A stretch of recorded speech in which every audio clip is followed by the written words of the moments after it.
सभी को जय मसीह की।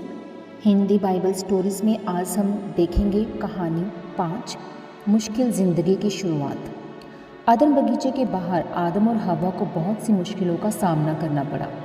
पहली बात, अब उन्हें खाना आसानी से नहीं मिलता था।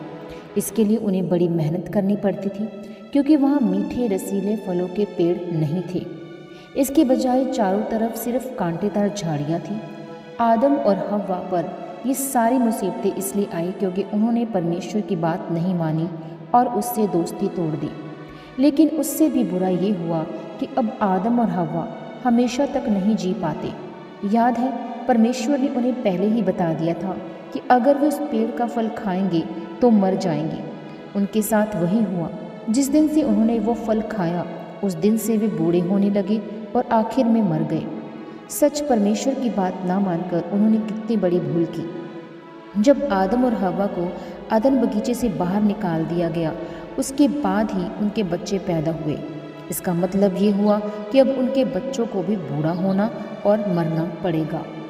काश आदम और हव्वा ने यहोवा का कहा माना होता, तब वे और उनके बच्चे सुख से रहते। इतना ही नहीं, वे सब आज भी जिंदा होते और हमेशा तक खुशी खुशी जीते।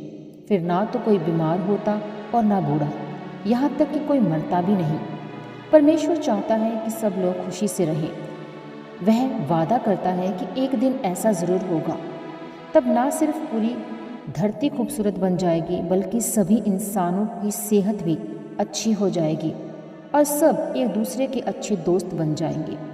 साथ ही परमेश्वर के संग भी उनकी दोस्ती हो जाएगी। मगर परमेश्वर का कहना ना मानने की वजह से हव्वा की उसके साथ दोस्ती टूट गई।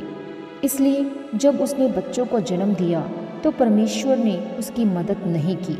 इस वजह से उसे बहुत दर्द हुआ। देखा परमेश्वर की बात ना मानने से क्या हुआ।